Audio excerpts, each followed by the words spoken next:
Comme je le disais au début de la célébration, nous sommes rendus le 4e dimanche du carême. Je continue ma série d'homélies qui a commencé il y a 4 semaines. Alors, je fais un petit résumé. Le thème, c'est « Nous croyons en Dieu, mais notre foi a besoin de progresser. » La première semaine, on se disait « Nous croyons en Dieu, mais nous avons de la difficulté à reconnaître que Dieu nous aime personnellement et gratuitement, et qu'on a de la misère à saisir ça. » Et on peut dire que notre plus grande tentation comme chrétien, c'est de douter de l'amour de Dieu, alors que c'est ça qui est fondamental. La deuxième semaine, on s'est dit, nous croyons en Dieu, mais nous doutons de l'efficacité de nos prières. Oui, parce que des fois, je prie, puis Dieu ne me donne pas ce que je lui demande. Il y a quelque chose qui ne marche pas là-dedans. On se disait, justement, à certains moments, c'est vrai que quand on demande des choses à Dieu, parfois il nous les donne, parfois non. C'est important de savoir ça. Et pourquoi il me dit non parfois? Parfois, il me dit non parce que ce que je lui demande, il sait que ça ne contribuera pas à mon bonheur. Parfois, il me dit non parce que Dieu a prévu d'autres choses pour moi qui est bien meilleure que tout ce que moi j'aurais pu penser ou imaginer. Et je disais aussi que parfois, Dieu ne dit pas non, mais ça semble la même réponse pour nous autres, il dit pas tout de suite. Pourquoi pas tout de suite? Moi, je veux avoir ça, c'est tout de suite que je veux l'avoir. Là. Pourquoi pas tout de suite? Parce que les circonstances ne sont pas prêtes. Le timing n'est pas bon. C'est comme Dieu me dit, avant que ça arrive, j'ai besoin de travailler. Là. Et quand j'aurai fini de travailler, là, à travers les expériences de la vie, quand ça va arriver dans ta vie, là, ça va être fécond, là, ça va rapporter du fruit. Et la semaine passée, ce qu'on voyait, c'est que nous croyons en Dieu, on dit ça qu'on voit, mais on passe notre temps à se tracasser. On y croit-tu ou on y croit pas? Et on se disait, quand arrivent des situations qui nous tracassent, et c'est inévitable que ça nous arrive, là, c'est bon de revoir notre vie, des expériences passées qu'on a eues, puis de dire, Seigneur, je crois que tu as toujours été présent jusqu'à maintenant dans ma vie. Tu as toujours pris soin de moi jusqu'à maintenant. Je crois que tu vas continuer de le faire. Cette semaine, pour introduire le thème que j'aimerais vous présenter, c'est en fonction de l'évangile de l'aveugle-né, c'est se dire, nous croyons en Dieu, mais notre vision, spécialement des personnes, est souvent très partielle. On pense qu'on connaît quelqu'un, mais on connaît juste les apparences. Je vous donne un exemple. Il y a quelques années, dans les paroisses où j'étais, jamais ça arriverait ici, mais dans les paroisses où j'étais, il y a quelques années, il y a une dame qui téléphone à la paroisse. Alors, la secrétaire répond. Et la dame demande à la secrétaire, est-ce que c'est Jacques Lamoureux qui est curé à la paroisse ici? La secrétaire dit, ben oui. La secrétaire dit, vous le connaissez? Ben, je comprends que je le connais. Il n'y a pas de cheveux que des lunettes. Tout ce que la dame a dit, est-ce que c'était vrai? Ben oui, c'était vrai. On peut-tu s'entendre que ça ne veut pas dire qu'on me connaissait intimement? Hein? Donc, tout ça pour nous dire que notre connaissance des personnes, parfois, là, c'est très, très limité. Et en fin de semaine, on va se faire dire que ce n'est pas juste notre connaissance des autres qui est limitée. Notre connaissance de Dieu, on n'a jamais fini de le connaître. Là. Il faudra avoir l'humilité de reconnaître, de dire, là, ma vision à moi, là, on est comme des semi-aveugles, hein? On est des malvoyants. Nous autres aussi, on aurait besoin d'être guéris dans notre façon de regarder la vie, dans notre façon de regarder les personnes, dans notre façon de regarder Dieu.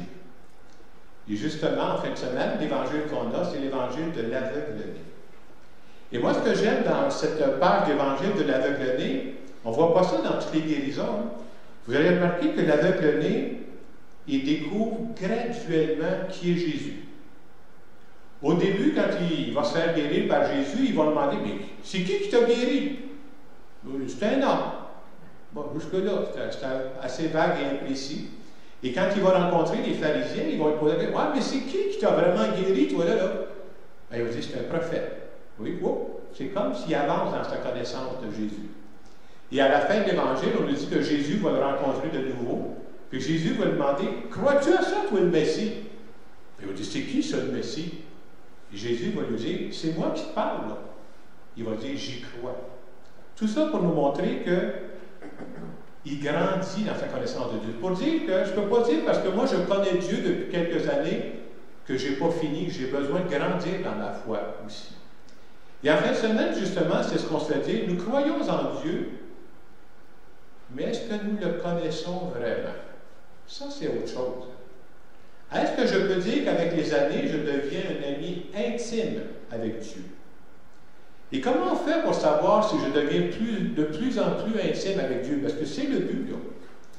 Mais je dirais ceci, c'est comme dans la vraie vie ordinaire.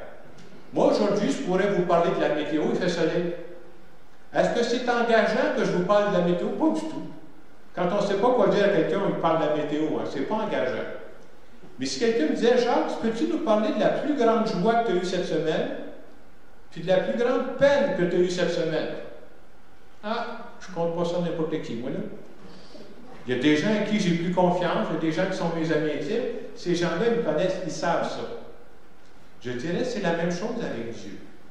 Pour savoir si je suis de plus en plus intime avec Dieu, de quoi je parle avec Dieu? Est-ce que moi, je fais juste réciter des prières? Ou est-ce que je parle avec Dieu? Est-ce que Dieu est au courant de mes grandes joies? Est-ce que Dieu est au courant de mes grandes peines? Ça dit beaucoup, hein? Je ne compte pas ça n'importe qui. Et Dieu, je ne veux pas qu'il soit juste dans un aspect de ma vie, je veux qu'il soit présent dans tous les aspects de ma vie. Une autre question qu'on pourrait me dire, de quoi je ne parle pas à Dieu? De quel sujet de ma vie je ne parle pas à Dieu? C'est comme dire à Dieu, je ne t'en parle pas, ça ne te regarde pas ça. C'est pas ton domaine. Alors que Dieu s'intéresse à l'ensemble de ma vie. Un peu comme je le disais tantôt pour cette femme que téléphonait à la paroisse, qui était sûre qu'elle me connaissait très bien, elle, parce que je savais que j'avais le peigne rôle et des lunettes, là. Mais elle ne me connaissait pas intimement. Nous autres aussi, ça peut être la même chose avec Dieu. Ah, ça serait facile de dire, moi je connais Dieu, parce que je peux vous dire, moi je viens d'une famille chrétienne. Alors, ma mère était chrétienne, mes parents étaient chrétiens. Ouais, mais jusque-là, ça ne veut pas dire que je le connais intimement. Quelqu'un peut dire, mais je connais Dieu parce que je connais des choses sur Dieu, moi là. Je connais des pages d'Évangile. Oui, mais la vraie question, c'est pas si tu connais des choses sur Dieu. Est-ce que tu connais Dieu? Est-ce que tu as fait l'expérience de goûter à Dieu dans ta vie? D'autres personnes vont dire, ben, eux autres, ils n'ont pas besoin d'avoir une relation avec Dieu. Ils vont dire, moi, je sais que la religion, c'est juste, il y a un paquet de règles, mais il faut suivre ça. Je veux juste vous dire que ce n'est pas la religion de Jésus-Christ, ça, cette affaire-là. Jésus-Christ, lui, il dit qu'on doit développer une relation d'intimité avec Dieu. C'est ça qui est le plus important là, dans notre vie à nous. Et ce que Jésus est venu révéler quand il nous a présenté le visage de son Père, il est venu nous dire que ce Dieu-là, il veut se révéler à nous. C'est comme si Dieu veut dire, j'aimerais ça de devenir intime, un ami intime avec toi. C'est spécial de penser à ça parce que le Dieu qui a créé tout ce qui existe sur la planète, l'univers, toute la nature, les humains, il veut être ami avec moi. C'est comme si je vous disais que le pape, vous ne savez pas, mais le pape François me téléphone tous les soirs. Jacques, je vais être ami avec toi.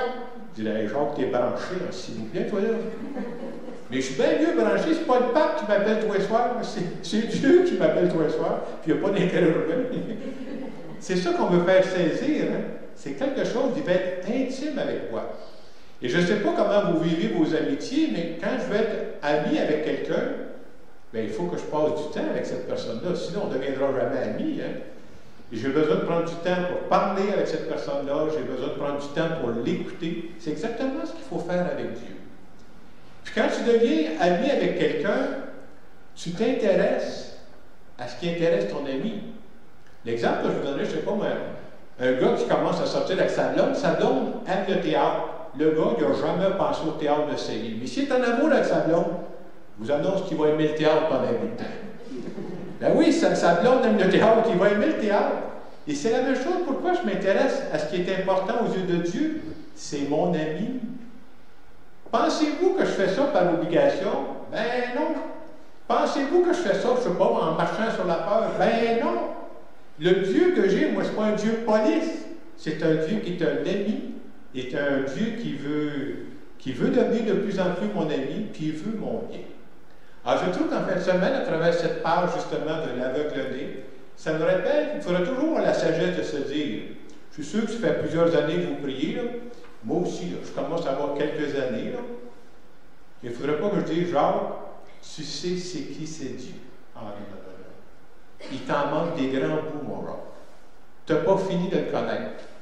Puis toutes les autres activités que tu vas vivre, là, il m'en reste quelques années à vivre, j'espère. Tout ce que tu vas vivre, ça va te rapprocher de lui. Ça va faire que le fait que tu vas vivre ça avec lui, là, tu vas devenir de plus en plus son complice. Et si je fais ça, je fais ce que Dieu attend de moi. En terminant cette homélie, je vais simplement faire une petite prière en notre nom.